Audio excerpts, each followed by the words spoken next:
Hello everyone, and good afternoon to our colleagues and faculty from Ishi, and yeah, good morning to my colleagues here on the other side of the continent. Yeah, just like a post check, how is everyone doing? I know our colleagues from Ethiopia just wrapped up the day. So how are you feeling? How are you excited about what we're about to have?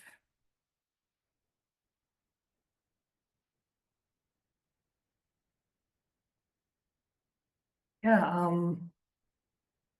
we're gonna get started. And yeah, so welcome to our coffee talk series. Today's coffee talk is going to be around creating online assessment.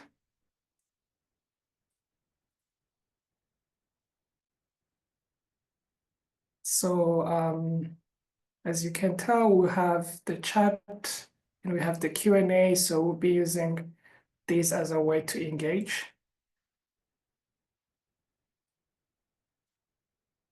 Yeah. Yeah, so please just drop a hi, tell us how you're feeling, what do you look forward to this series? And also just share with us like which university are you coming from? Yeah, as you all know, the Coffee Talk series is part of our monthly initiative. And it's part of the effort of building like a hub that fosters like a collaborative issue community. And here we share best practice and innovative EdTech strategies um, that will help like us drive impact change in teaching and learning. And today's session is going to be around,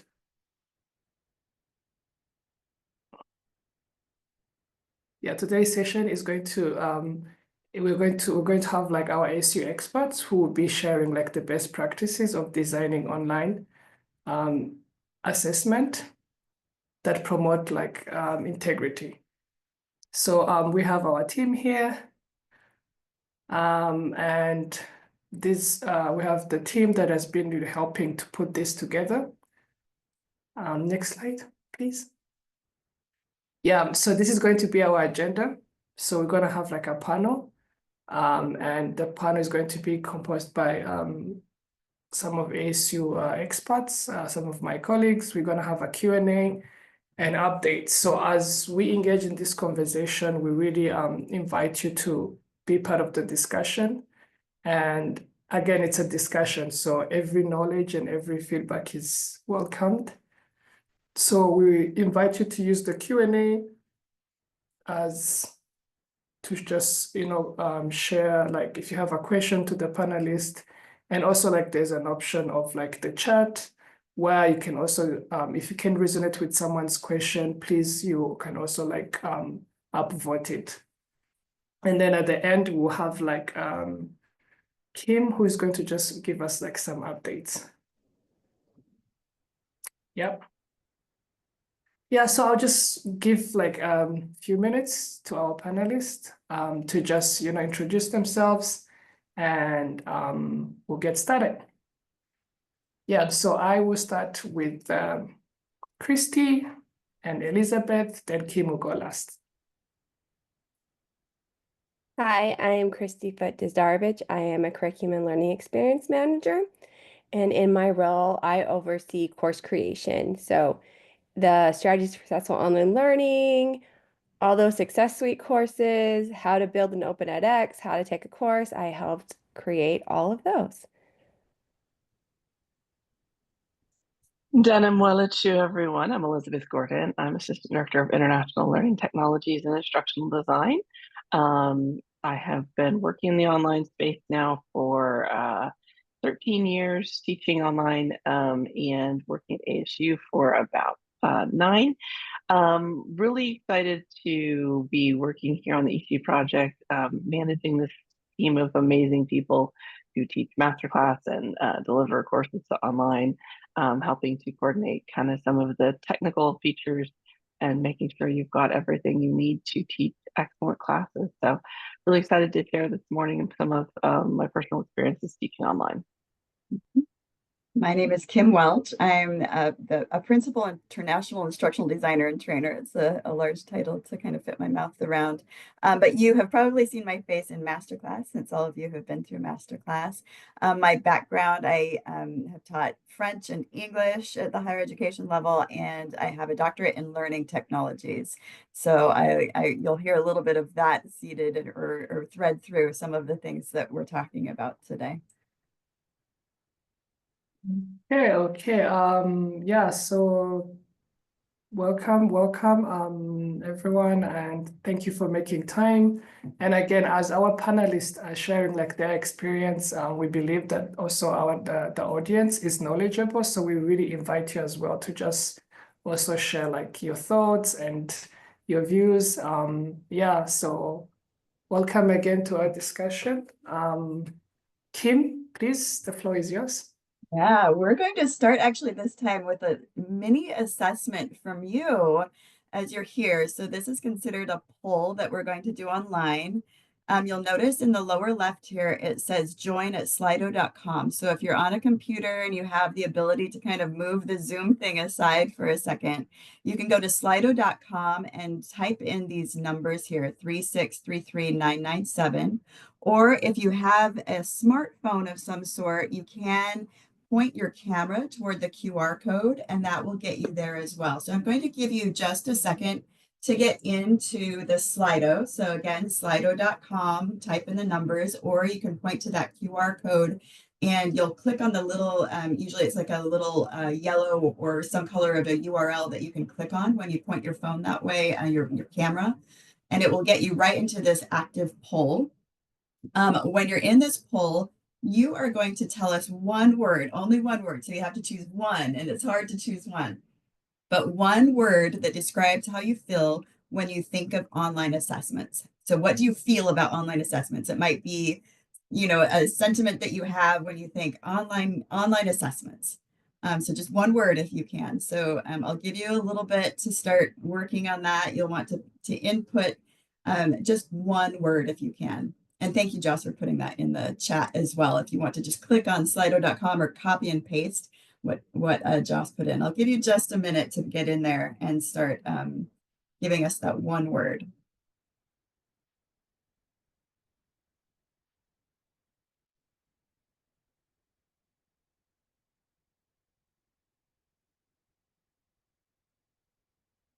And thank you for putting it in the question and answer. That's good. That's good.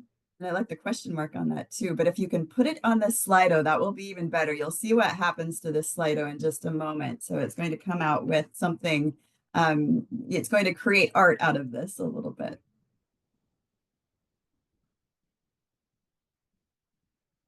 So again, go to slido.com and put in one word. So someone put manageable in just to give you an idea of what people are saying with a question mark, like saying, is it manageable? Some people have different feelings about online assessments. One word to describe.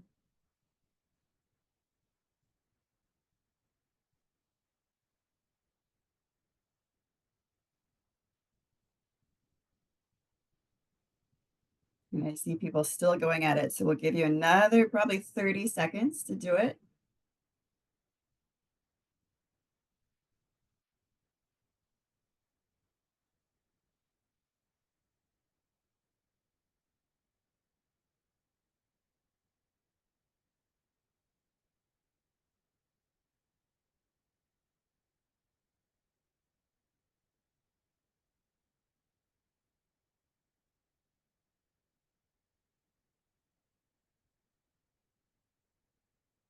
A few more people.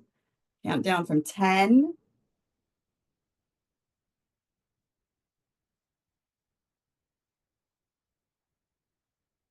5. Oh, we have several people who are doing it just now. Give me just another quick second.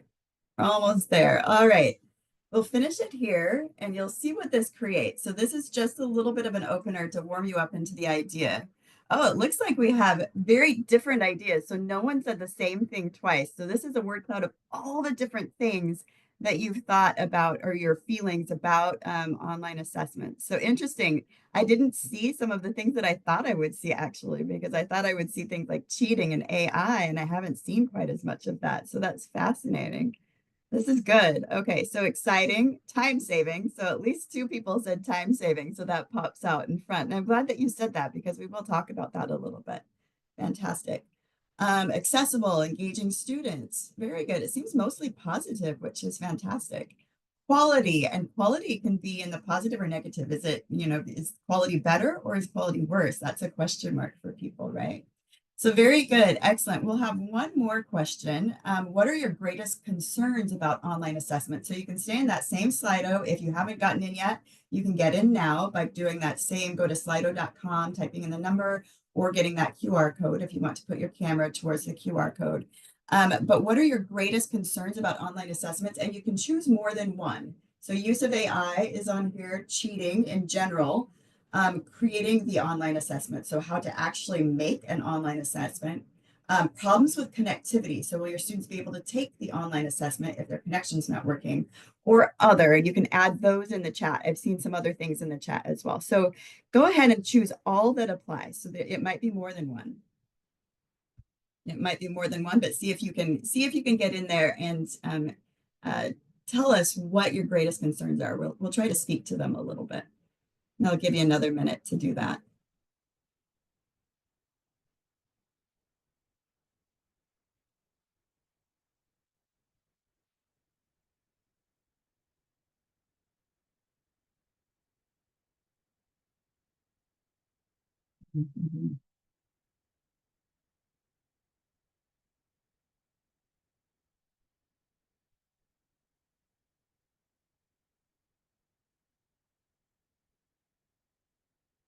Good. I'm seeing it in both places. We'll give you another 10 seconds to do this one, so you can do it through the Slido. I'm seeing things going into the chat as well.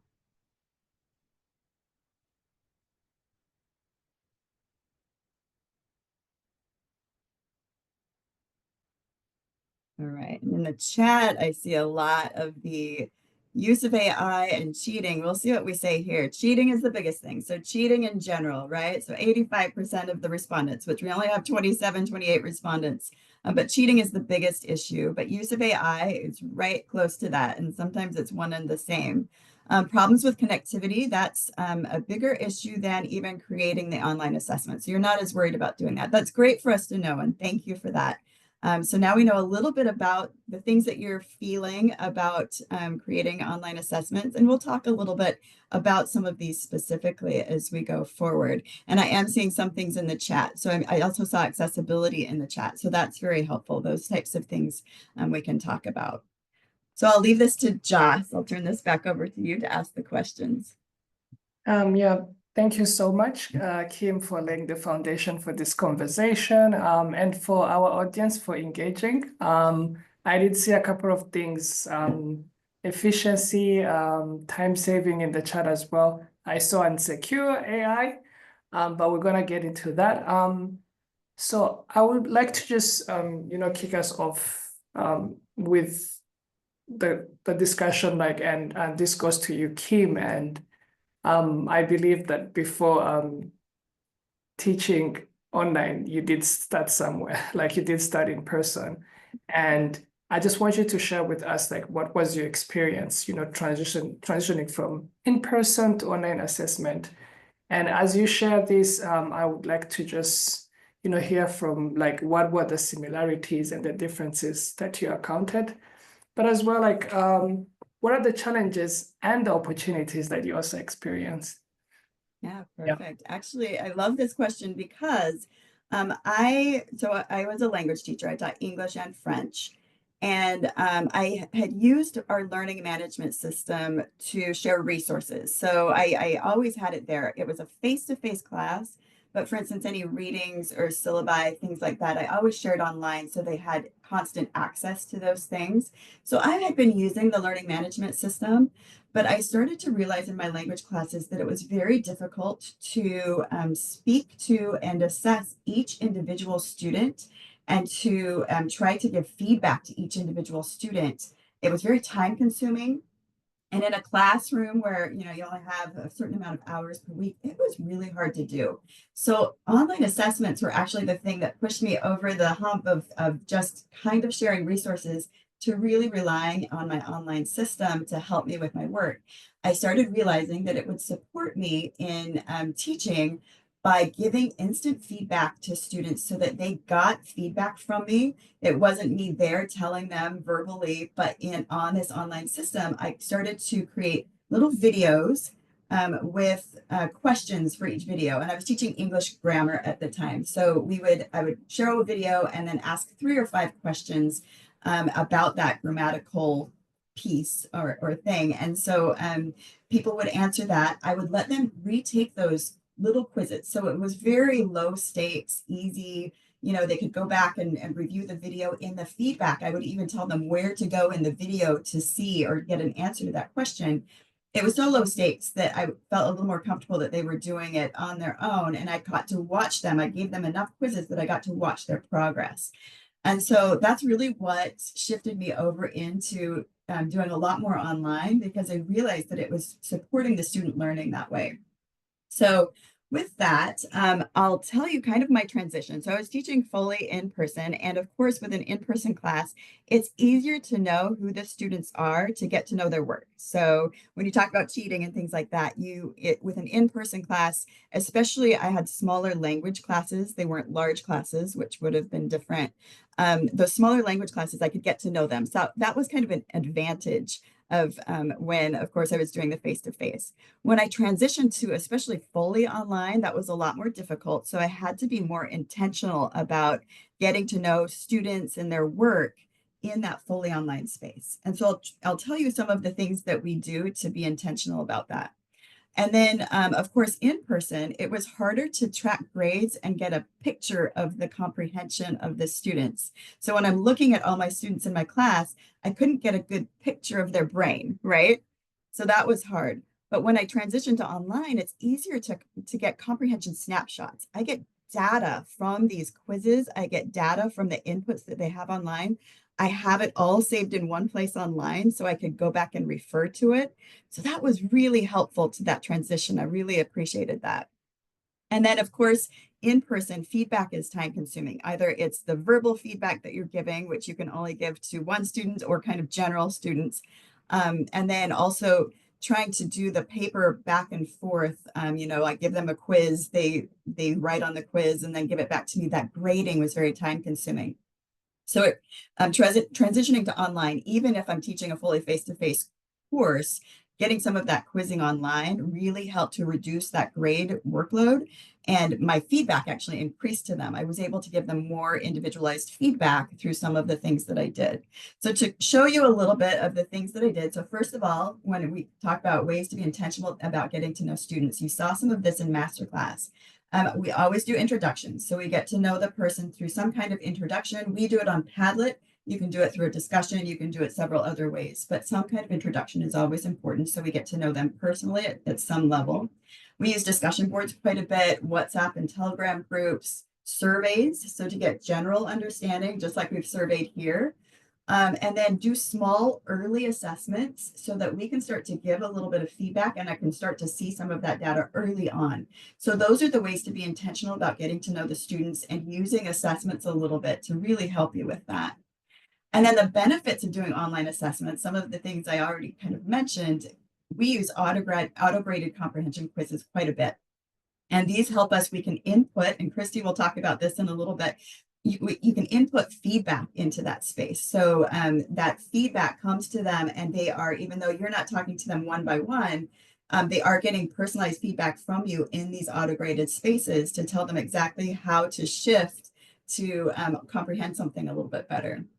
Other things we can do online that are a little bit harder in person. You can use rubrics in person. So rubrics are always something that I use, whether it's in person on a paper test or paper, written assignment or online.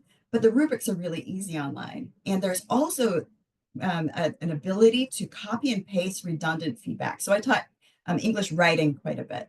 And when there was feedback that I often found myself giving, for instance, like your paragraph structure, needs help here, or transitions need to be better, I found that I was always saying the same thing over and over. So I would just create a page for me to copy and paste those things. I would give personalized information or feedback other places, but some things it was always the same thing I was saying. So I copy and paste that.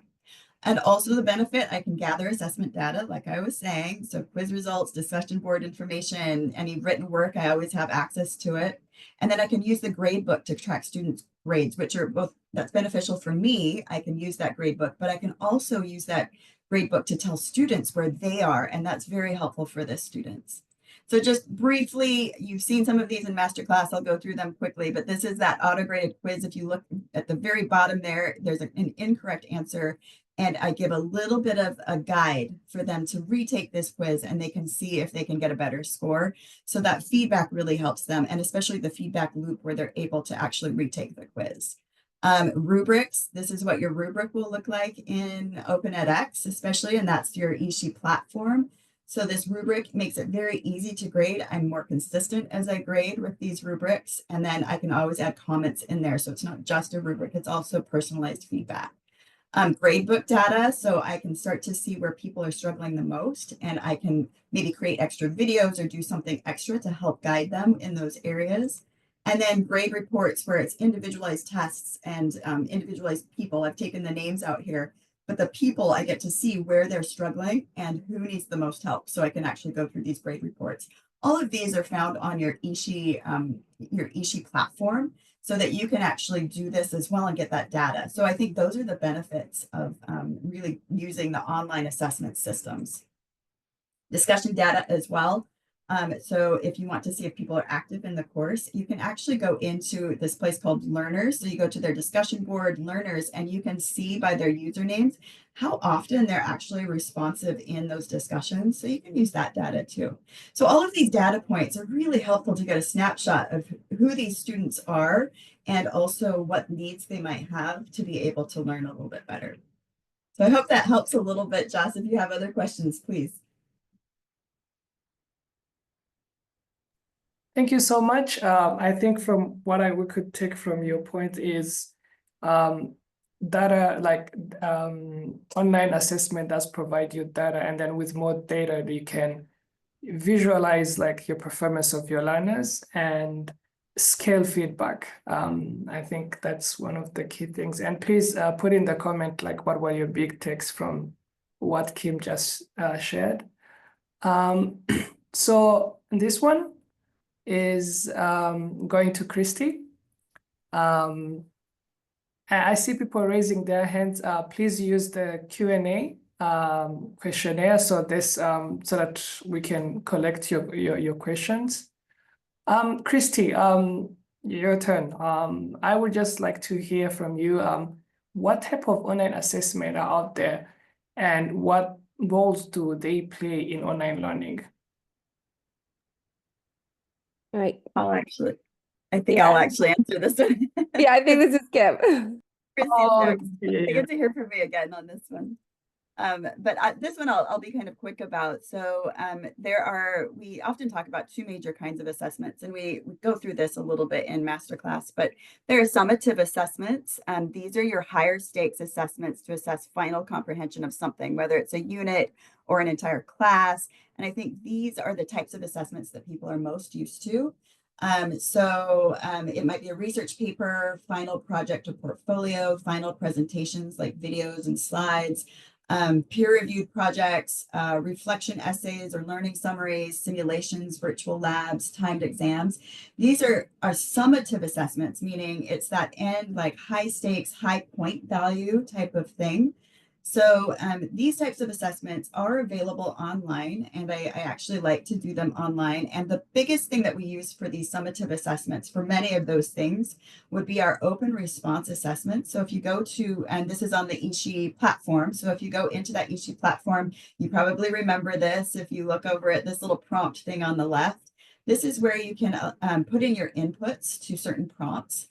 Now, this open response assessment will allow for direct text inputs. You did that quite a bit in Masterclass, but you can also allow it as an instructor to take links. So for instance, if you want them to link out to a video that they've created or maybe a Google document or a website, it will take links. It will allow document uploads like PDFs, Word documents, PowerPoints, those types of things. If you want to do kind of project-based things with a PowerPoint or a presentation, they can do that.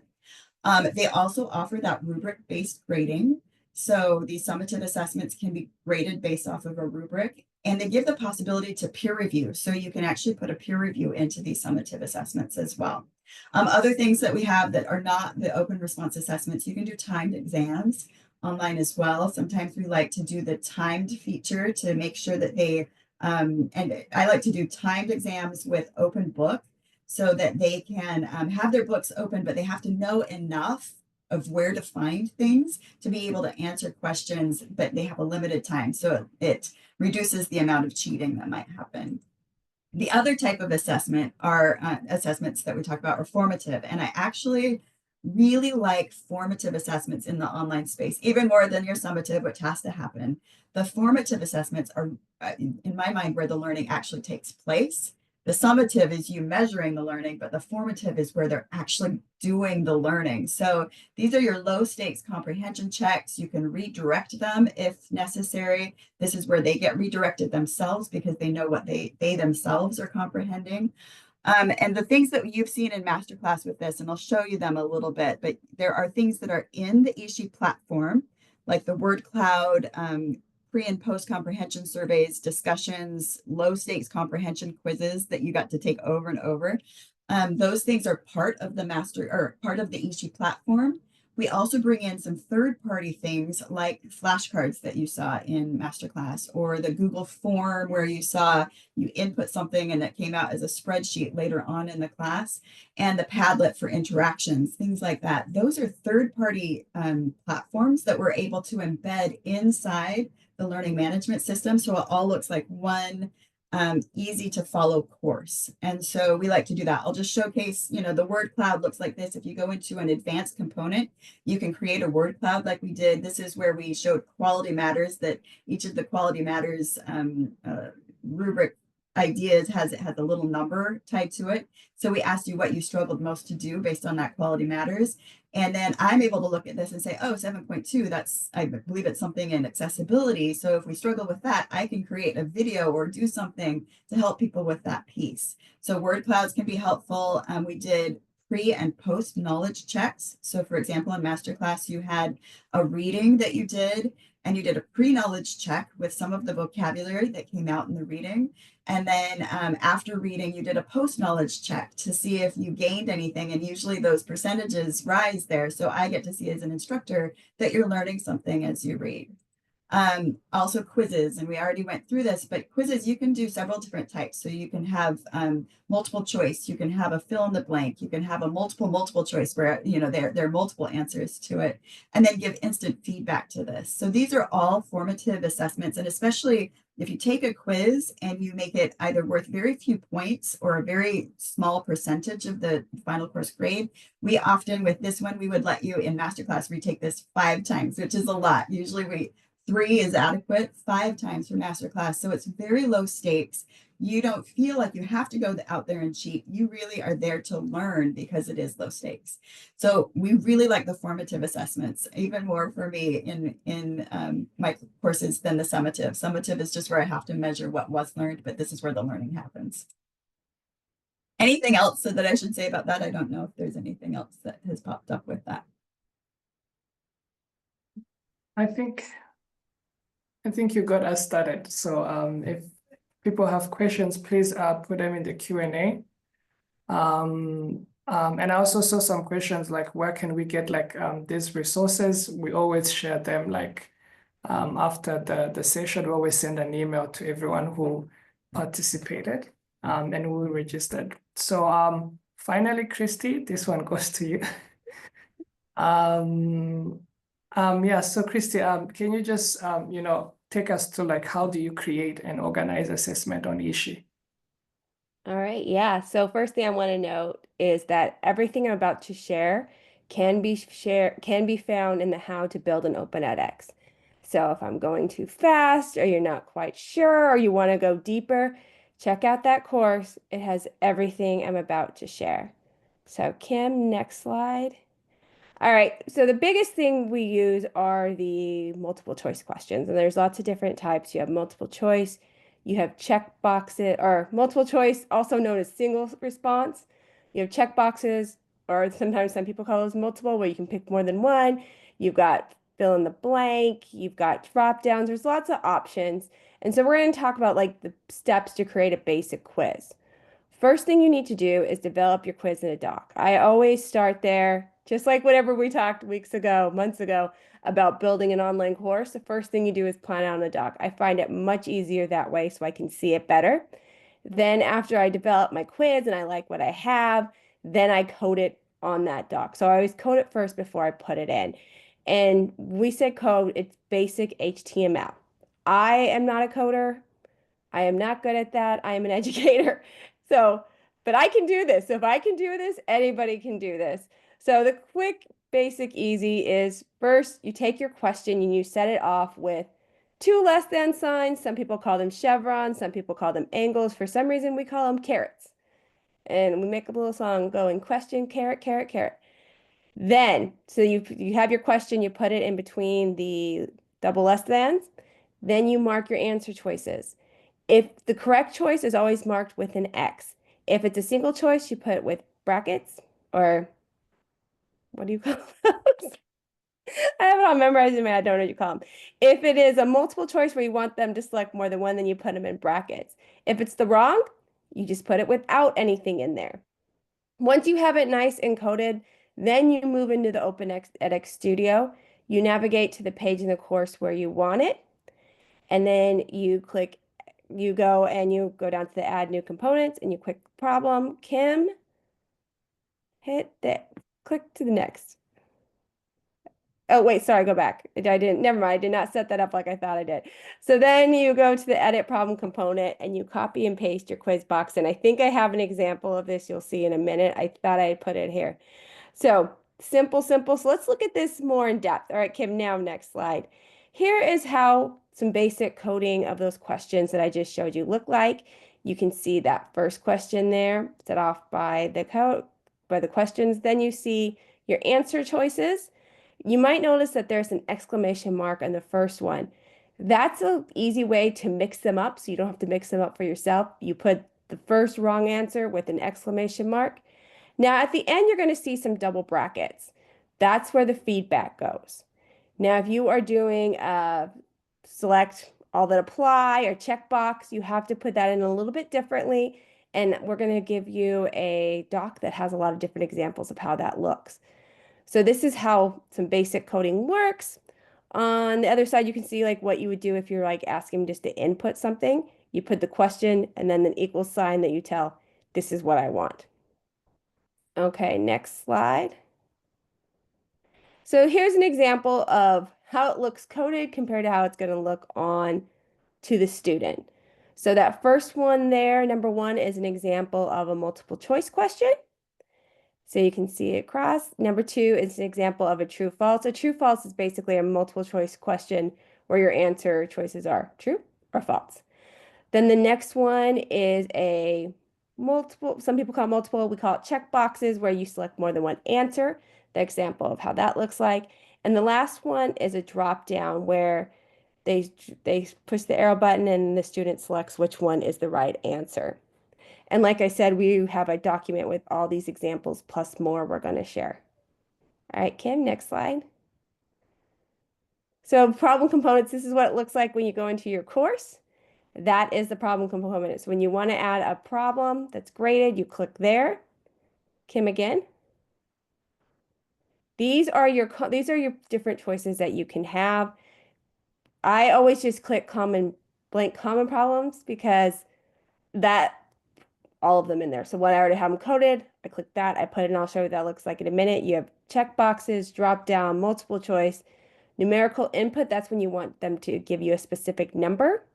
I only use this if like there's really only one right answer, because sometimes, let's say like you want it capitalized, they didn't capitalize it, spelled correctly, everything's the same, it's going to be wrong.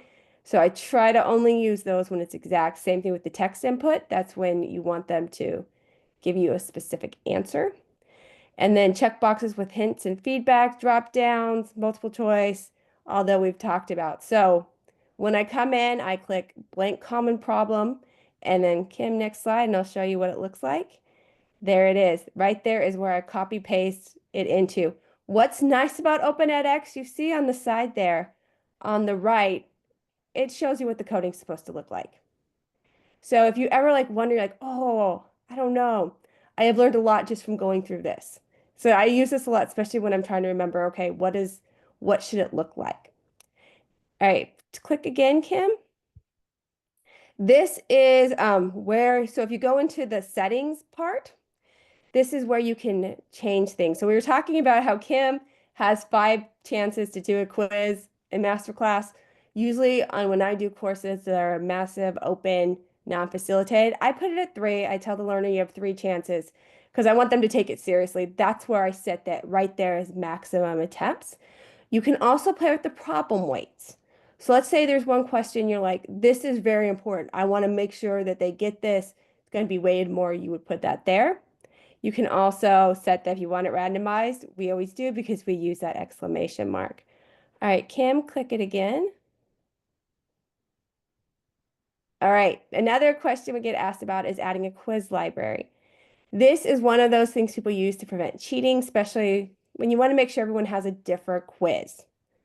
So a quiz library is where you go and you put in a whole bunch of quiz questions, and then it pulls from them. So everyone's going to get a different set.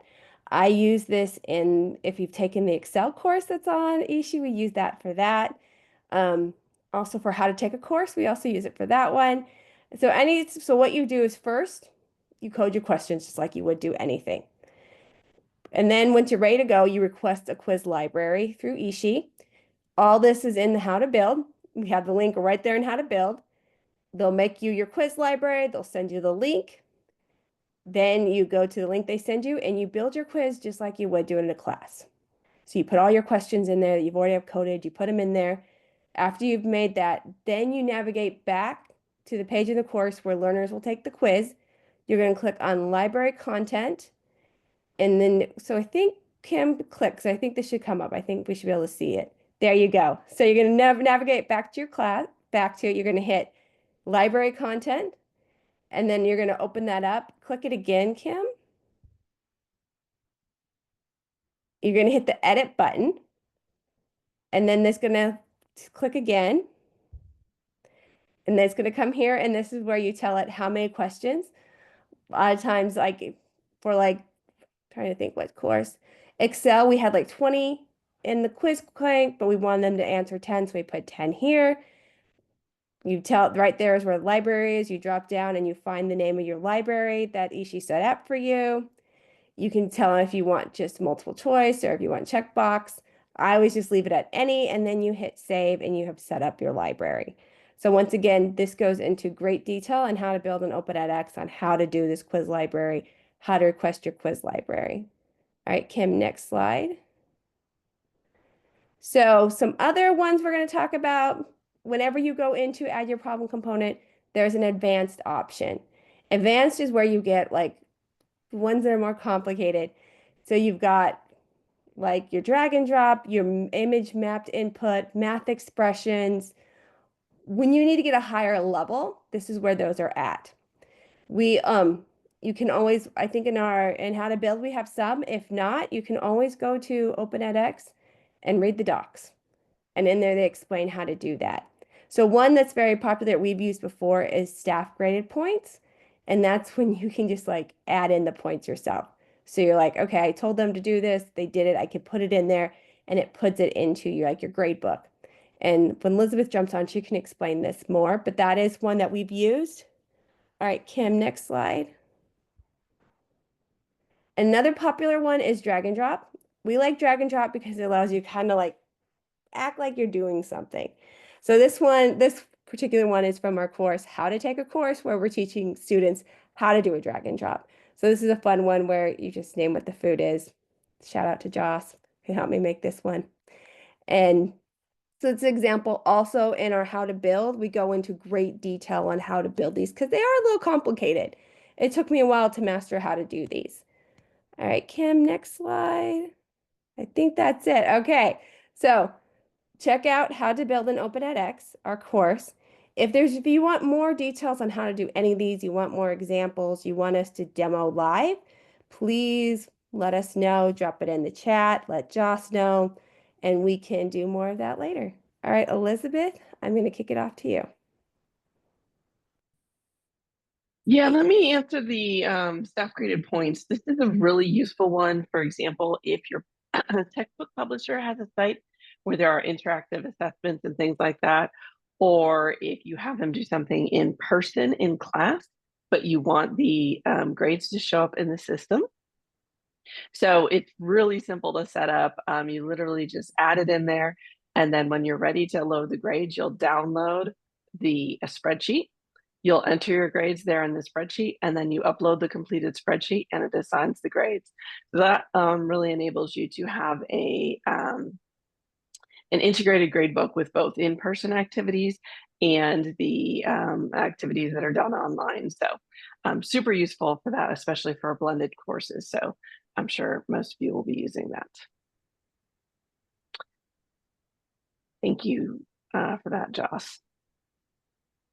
So I think this is me question, huh, Joss? This is, I think, probably, as we saw in the poll, one of the most kind of common questions. How do you design assessments to minimize cheating? First caveat I'm going to tell you is if students want to cheat, they're going to cheat. There is no way to prevent cheating completely. From the time that school became a thing, there have been some students who have said they're going to circumvent the rules and come up with clever ways to circumvent how you want to measure them.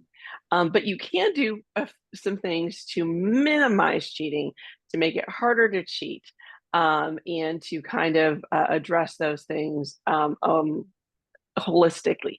We have this really great article called Cheaters Never Prosper. It gives you 46 different things to address cheating and to minimize cheating. So definitely recommend when you get the slides, you click on that link, read the article. It's got a lot of really great ideas. I want to just highlight 3 things that to me are really good ways to kind of minimize cheating and make it a little bit more, give a little more confidence that you that the students are doing work. First is to do numerous and varied types of assessments. If your course only has one exam, a final exam at the end of the semester, and your student cheats on that one exam, that's it. I mean, their whole grade in the course is based on that one thing, and that's all you've got, and they've cheated on it. So if instead what you have is, say, weekly quizzes, it's a whole lot harder for them to cheat on every single one of them, especially if you use some of the other kind of things, or if you have 15, 20 different graded items. In my online courses, I typically have 15 different discussion boards. I have 8 or 9 quizzes. I have a project with different components. So there's lots of things that they're earning grades on, and they're all different. So I'll have multiple choice questions. On my quizzes, I also have kind of write me a quick, like a little short writing prompt that they have to do. And so, again, multiple choice questions, students can share the answers to those. One way to get around that is the quiz library. So especially if you're in your math or your sciences, where there's lots of different ways, or even like grammar, where there's lots of different ways to ask the exact same thing, you can have it pull from a quiz library. So it'll pull, so every student gets a slightly different collection of questions. So that makes it a little bit harder to cheat. We have that available in the Open edX system. But having like multiple choice questions, short answer question, fill in the blank question, having a variety of those kinds of things, again, makes it a little bit harder to share the answers. I also like to do short essay questions for some of my assessments. So it gives them a prompt and they have to write it. I know you're going to say, well, what about AI? Yep, students can use things for AI. And that's why in a lot of exams, I'll use a timer. It's a whole lot harder to cheat. If the clock is ticking, you can't go find the answer. You can't go use AI. It just makes it a little bit harder. So again, that timer ticking in the system saying you've only got a certain amount of time in order to complete the exam makes it harder. The other thing I really like to do for things like written, like a research paper, or I do a lot of presentations, is to make students show me their process. So I will have them submit, say, an annotated bibliography or their outline early in the semester. So what is it you plan to do? I make them submit a draft of their project. That gives me the chance to give them feedback on it. But it also, again, helps me see that they're the ones doing the work before they do the final. So having kind of showing the process minimizes the ability to cheat. Yep, they still could use AI. Giving clear AI guidelines in your syllabus and at the beginning is one way to get around that. Some faculty have actually embraced the use of AI and said, you know what, go ahead, use AI, but you have to show me exactly what you asked the AI and what you had them do versus what you submitted. So there's a couple of different ways to approach kind of AI. We've got 3 really great resources here. One is the 2 of them, excuse me, are AI guidelines and some sites shared to ASU faculty.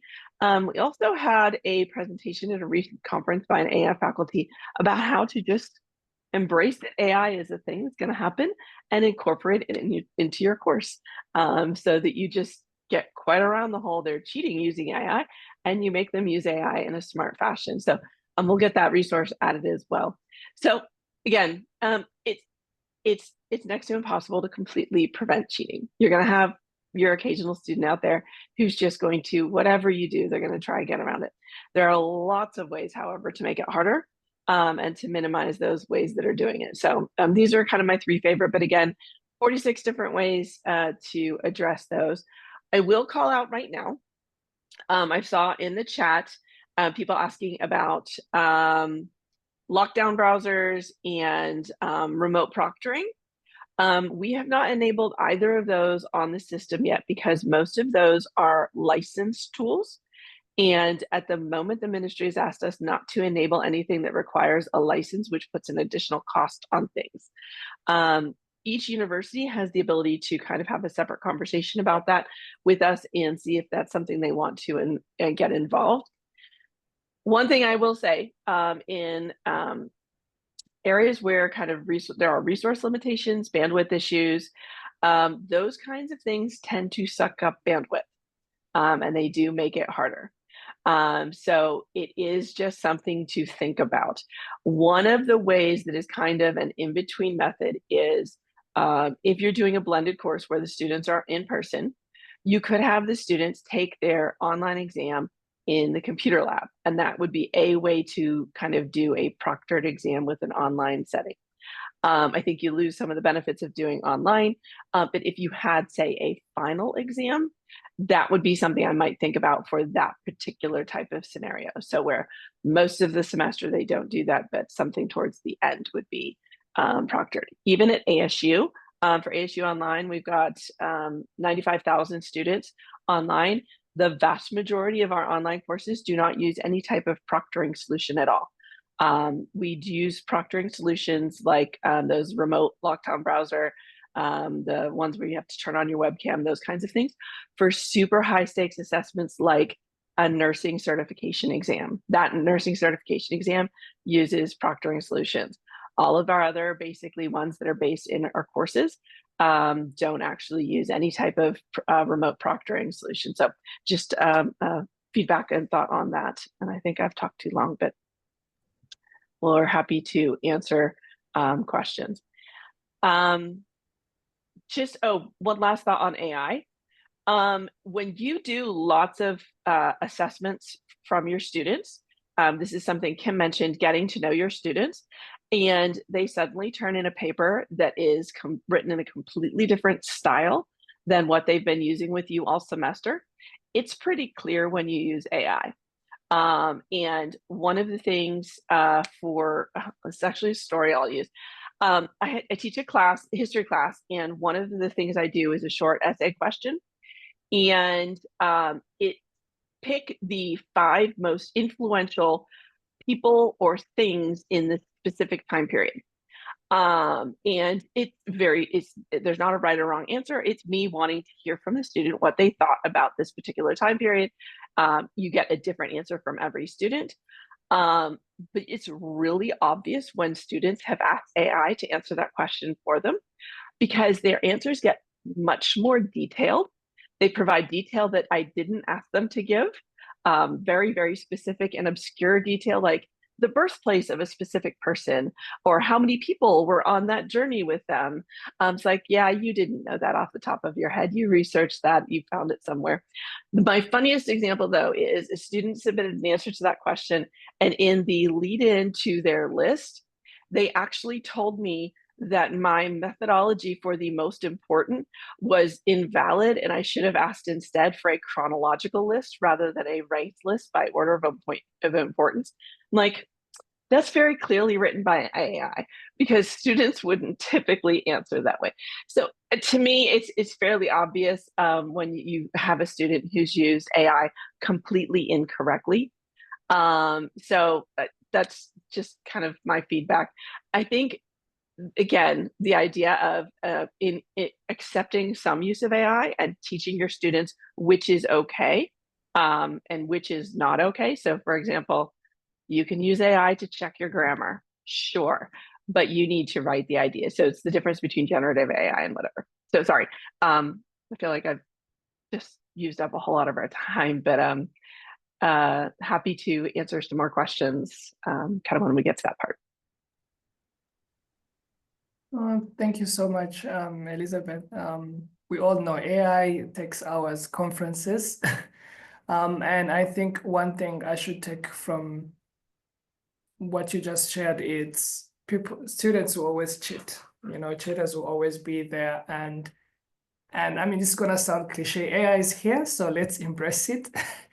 Yeah, so I have a couple of questions. I think this is where we shift to our Q&A.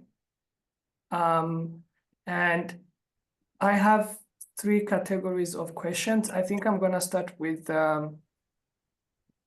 of course, the integrity questions were like the most repeated, but this goes to Christy and anyone else on the team. Christy, since you presented this, but I'll also invite the team to also to share their thoughts. A couple of questions came is like, how do I learn to code? And do we need coding skills? And my question goes to you, Christy. Do you have any degree in coding? Since you have been coding all of these quizzes, do you have any background? Have you taken any coding skills? And then how are you succeeding in coding these assessments? I have 0 experience. I was a teacher before I started this job, and I taught social studies. So I didn't need any advanced math, any coding for that. But that's how easy the Open edX questions HTML you need. It's very, very basic. I learned everything I know from Elizabeth, and I was able to get enough basics from her. I joke that I kind of just play around and figure it out. There are some good HTML things out there. I can't remember the one I use a lot when I want to do something and I'm not sure how to do it. I don't know, Elizabeth, if you can. What is that? There's one site in particular I use quite a bit that helps me. Now I can't remember the name, but I literally Google, how do I code this, whatever it is, in HTML? That's literally what I do, and I can figure it out. So what's nice about Open edX is you need very minimal HTML coding skills. You can do it with very little. It's pretty much what I just showed you. And then sometimes there are higher levels where you do need a little more. And that's when you turn to your good friend Google and you ask for help. So like I said, if I can do it, anybody can do it. All right, Elizabeth. ChatGPT will actually code Open edX problems for you. And I think ChatGPT is the one we use, but I think quite a few of them, if you give them a very direct prompt, say, code a multiple choice problem component for Open edX using this text, it will do it for you. Yeah, So just thank you so much. So the take here is people like coding assessment. You're not coding like a system. You're not coding like a whole platform. It's just like a small portion. So that is something anyone can do. So yeah, Christy is not a coder by profession, so she figured it out. Yeah, and building up on that, how the three of you, how did you get good at this making online assessment? Like in one phrase, each one of you, like how did you get good? Practice. lots and lots of practice. It's the same. Practice. Everybody. I also like to Um, study what other people do. We laugh because every time I take an online course, I start talking about how they set up the course. And my student workers will be like, did you actually take the course or did you just look at how they built their course? And I'm like, I probably need to go do that course again and look at the content. So, but yeah, I learn a lot from what other people have done, what they did well, what I would have done better. So practice and studying. Yeah, I think for Open edX specifically, for the problem components, it is really great that it offers you, if you select the component and open it up, it comes pre-coded for you. It says the question is here. This is an incorrect answer. This is a correct answer. So opening that up, taking a look at it, really lets you see kind of what it looks like, and then you just can copy paste your information right there. Once you've done a couple of those, you'll start to catch, again, it's the alligators, the carrots on either end, the parentheses, the square blocks. You will catch on fairly quickly once you've looked at a couple of those examples.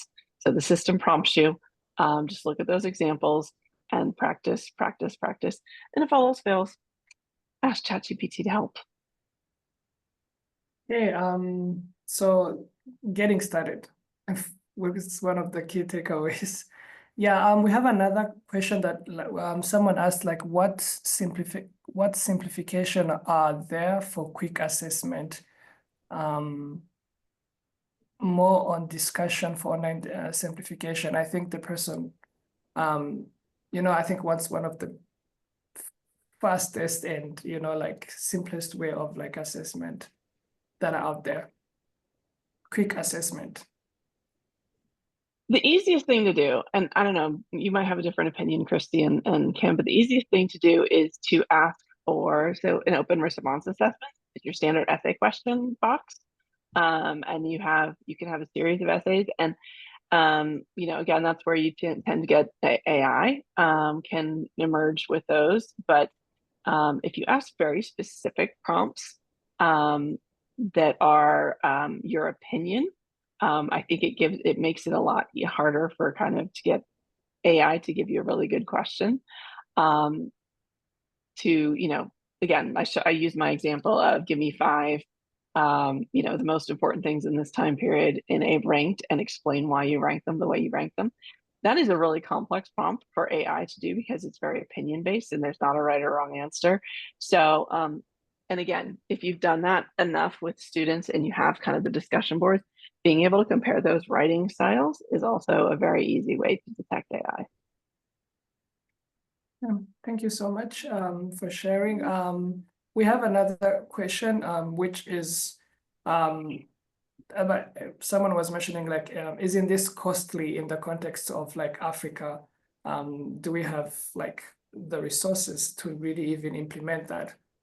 And I would like to take this opportunity to welcome and give a chance to Dr. Mulende from MOI to introduce himself, and also like get to kick us off on this question, like can we implement this in the African context, and what are the different initiatives and efforts from the ministry and the team on making this accessible. I'll give it to you, Dr. Muleni. Sorry, just I missed some points. Good morning, good afternoon, everyone. Thank you for inviting. Yeah, you're most welcome. You're most welcome. You want me to repeat the question? Yes. Okay. So the question is, well, so we're talking about online assessment, and someone asked, like, is this applicable in African context? Do we have the resources to implement like online assessment? And of course, I'm inviting you to just share your thoughts on the Ethiopian context, because I know Africa is big as a continent, and it will be fair for you to just share your thoughts on the Ethiopian context. Thank you. Actually, the Ethiopian context is not different from the rest of the world. There is cheating everywhere and anywhere. And even the most educated ones, sometimes they try to cheat. And we don't need to install some complicated equipment or hardware to protect cheating, to implement successful online assessments and evaluation. We have to use different mechanisms to assess. We should not always use like a kind of true or false or multiple choices, as many of the participants here were part of the masterclass training or the instructional design training. They have seen or they have some experiences on how teachers make sure that uh, uh, learning is actually taking place. That is the whole point of assessment and evaluation. It's just to check whether learning has took place via these online methodologies. And there are different ways, like discussion forums, essays, and a lot of them. But in the context of Africa, specifically Ethiopia, where this e-learning and online learning is a new endeavor, we will face a lot of challenges, and one of the biggest challenge will be the mindset of the learners. That is, how would they behave at times when no one is observing what they are doing. So that will be the greatest challenge of all time we will face. But still, we can implement a kind of mixed mechanisms. For students who are in campus, still the assessment and evaluation can take place in the presence of invigilators or the teacher himself. However, if they are distant students, fully online students, where we can use, for example, um, uh, manual assessments or examination, or we can use other institutions, nearby institutions for students to implement that. But still, it will be a challenge, not only for Ethiopia, for the rest of the world, of course, but we have to change our pedagogy of assessment, I think.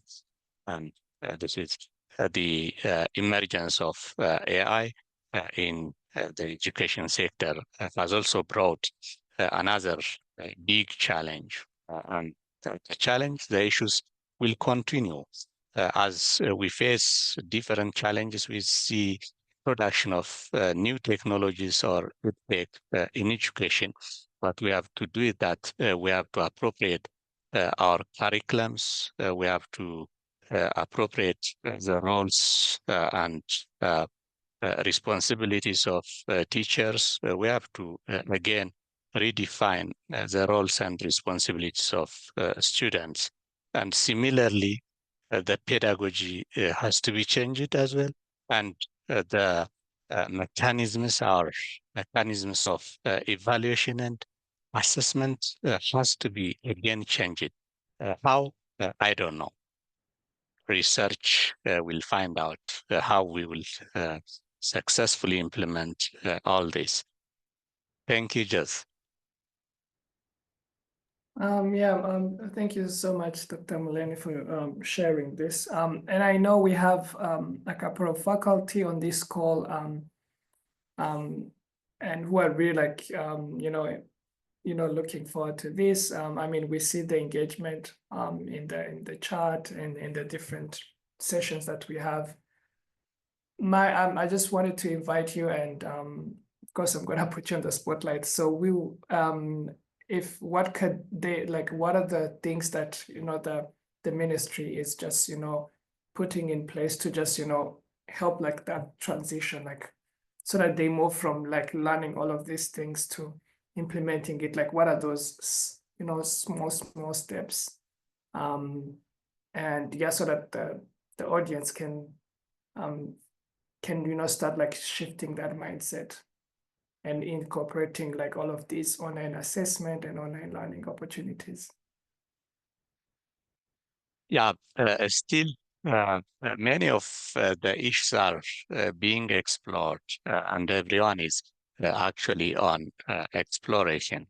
As I said, the new technologies like the AI and IoT and big data and everything has brought new challenges to the education system, to the whole ecosystem, not only for Ethiopia, by the way, it's for the whole of the world.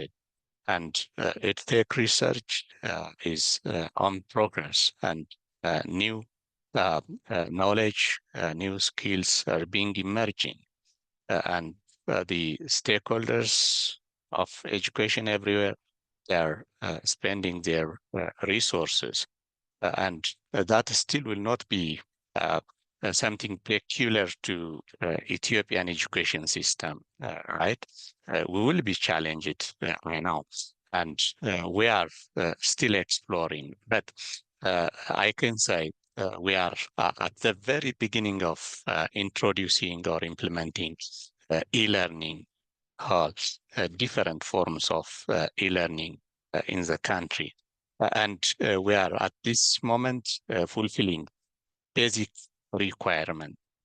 One of this is training teachers and students, enabling teachers or faculty to teach online and to learn the skills and pedagogy to offer their courses online, and to empower students to effectively communicate with the online community, to effectively navigate and use platforms.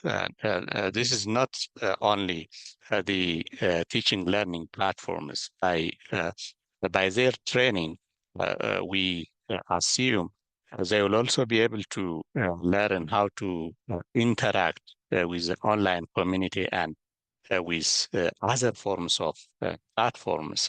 And the rest, like digitalizing courses, putting policy framework in place, changing institutional policies, protocols, Senate legislations, and the like, and enforcing university leadership to include online teaching and learning in their short-term and long-term strategies, building digital studios and so forth, and training multimedia engineers and the like. These all are the prerequisites, and we are at that stage. And we are not in a position actually to fully give online exams without an invigilator. And I don't think our students will be able to cope up with, or will have integrity to take online courses responsibly. And what I said before, the mindset is something that we have to do first. And we should be able to appropriate the playground first. We are being changing structures at institutional level, and we are appropriating benefits and rights for teachers and the rest of the participants in digital course offerings or creating digital courses and the like. Everything is new. And we are at that stage now. But I also share that this online assessment will be a challenge. But until we go through some of the preparatory stages, we will also find mechanisms how we can effectively implement that. But still, it will remain a challenge. Thank you. Just I took too much time, I think. Sorry for that. No, thank you so much, Dr. Molene. And yeah, let's take it to Kim to give us the updates. Certainly. So I've put some of them in the chats as we've been speaking. And Dr. Mulena, thank you so much for joining. The word from the ministry is so helpful, so I appreciate that. I've put some of these things already in the chat, so please sign up for our office hours. I see that some people have already signed up. Our next coffee talk session, I'll put it in the chat again, is about accessibility. So please join us for this. This will be on May 27th at the same time. I'll put it in the chat one more time just in case it's not there. This is just to register for that coffee talk session. So please help us by just registering there. That way we can get the information to you and you can get your link. We do have limited spaces for it, but as of right now, I think you're in great shape if you want to register. And then please do fill out our survey. We have a survey that just helps us to understand a little bit more of your needs. So if you want to do this survey for us and let us know how this went and any other things that you want to see in the future, we will be giving a resource to you. So I'm going to put the resource site one more time. What happens is when we finish this, Joss will create a YouTube video out of it and we'll upload it to the resource site. And so he will put that on the resource site. All of our past recordings are there. And then anything that you, any of the things that we shared, like the slide presentations, the any resource we have, we put it on a page in there and you will be able to have those resources. I also want to just end with one thing. A lot of people are asking for AI detection. And so I'm going to, because there are so many out there, I'm going to just say one more time, with AI detection, there is no software yet that is really good at detecting AI. At our institution, we have one of the best pieces of software that detects plagiarism. It has not yet been successful at detecting AI. So there is nothing out there yet. The thing that we recommend is that you create assessments that either are very real life, authentic for the students, where they have to share what's going on in their own space, or you do the step-by-step process where you see them along the process, like annotated bibliographies for research papers, where they have to do the work of annotating that bibliography, telling you what each reading they've read has, you know, everything that they do has to be showcased in a step-by-step portfolio process, so that it's just harder for them to use AI to do all of the steps for their process. Are they going to use it at some level? Yes. Even in masterclass, we've seen a great uptick in the use of AI, and we're trying to shift some things because of that. So it's something that the entire world is going through right now. We're trying to figure it out, but we do try to create assessments that help people to learn and avoid cheating and things like that. So please pay attention to what Elizabeth was mentioning before about that. Hopefully that helps. Can I add Yeah. one thing? Please, Christy. We're about to release a new course on eSheet called AI Essentials.